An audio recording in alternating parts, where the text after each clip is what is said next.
In Please Sir, Do You Want Some More, we're going to try to find a member of the UK Parliament who's had a COVID jab in the last 3 months. These injections are still going into people's arms. It is still the official position of the NHS that certain people should take them. But that enthusiasm that we saw from politicians early on in these mRNA injection rollouts back in late 2020, early 2021, when they were posting videos of themselves online, getting them, when they were exhorting the rest of us to do the same and sort of implying that those of us who chose not to were morally deficient in some way, that public enthusiasm seems to have waned somewhat. And we wanted to explore whether that's just our imagination, and if it has waned, why has it waned?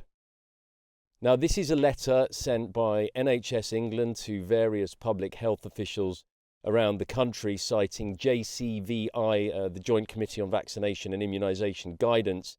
This was sent back in August, talking about who should be offered the jab come October. And it says that autumn boosters should be offered to residents in a care home for older adults, all adults aged 65 years and over, and persons aged 6 months to 64 years in a clinical risk group. Now, we did a bit of research, and there are 53 members of the current Parliament who are over the age of 65, or at least there were in November when we started this project. So we've simply been writing to them and we've been asking them, have they had the jabs this time around? Would they endorse these products publicly like politicians were so fond of doing back in those early days? And would they encourage their family, friends and constituents to do the same? Now, we're not going to go through all 53 here because it'd take too long. So we've split them up into batches of 5. For this episode, your 5 over 65, Afzal Khan. He's the Member of Parliament for Manchester Rusholme.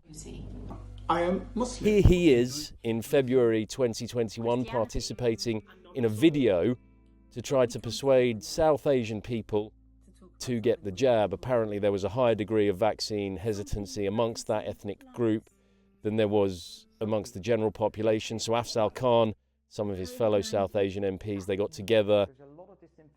They thought it'd be a good idea to make this video and try to patronise the South Asian community into getting these jabs. I'm South Asian, you're South Asian, why don't you get the jabs? They've worked for me. My wife has had the vaccine. Whether that had any effect or not on the uptake amongst South Asian people, I don't know. This film had 30 views on YouTube, so by the looks of things, the South Asian community was about as impressed with it as I was. Get the COVID-19 vaccine.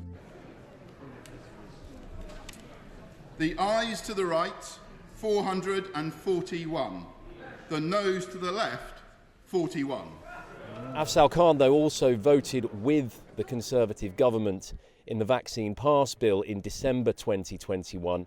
That was a controversial bill Boris Johnson was trying to get through that would require people to show proof of vaccination status or a recent negative test in order to get into certain venues. It was very controversial at the time. There was a big Conservative rebellion. And Boris Johnson only got that through with the help of a large number of Labour MPs, one of them being Afzal Khan. So fair to say, I think, a real vaccine fan, or at least he was then. Fair to say the same about Clive, the MP for Eltham. I think here he is in May 2021, posting on his website, having his second AstraZeneca jab. Here's what he had to say at the time about people who get offered the jabs and whether they should come forward and get them.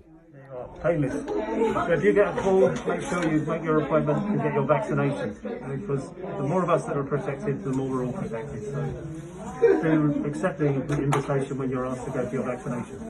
He's a Labour MP. He also voted with the Johnson government on that vaccine pass bill. Barry Gardner, also over the age of 65. If you watch a lot of GB News, you'll probably know him. He's on there all the time.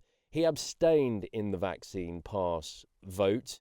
He wasn't comfortable with the idea of vaccine passes, though he is a big fan of vaccines. You can see from this article on his website where he's explaining that decision not to vote in favour of vaccine passes. But here's what he says about vaccines in general. I believe it is important that everyone who is offered a vaccination should take it for their own sake and for the sake of their wider community.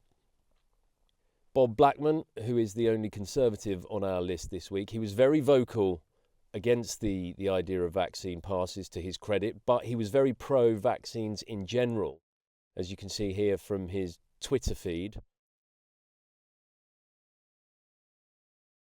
And last but not least, Andy MacDonald, the Labour MP for Middlesbrough. We haven't really been able to find anything that he said publicly about vaccines, but he did vote in favour, along with the Conservatives, the Conservative government. He did vote in favour of the vaccine passes in December 2021.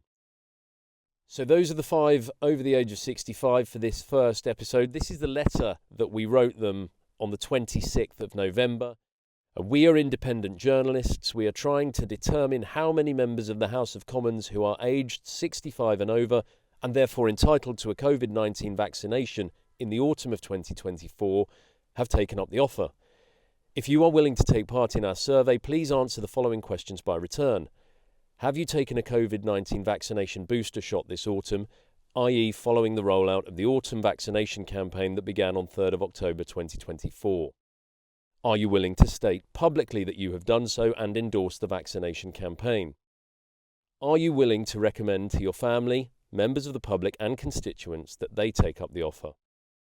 Are there any other remarks you would like to make? Please reply no later than end of day on Tuesday 10th of December 2024 if you would like your data to be included in our survey.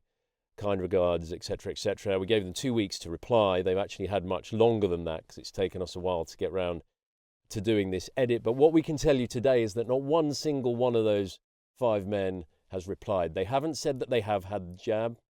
They haven't said that they haven't.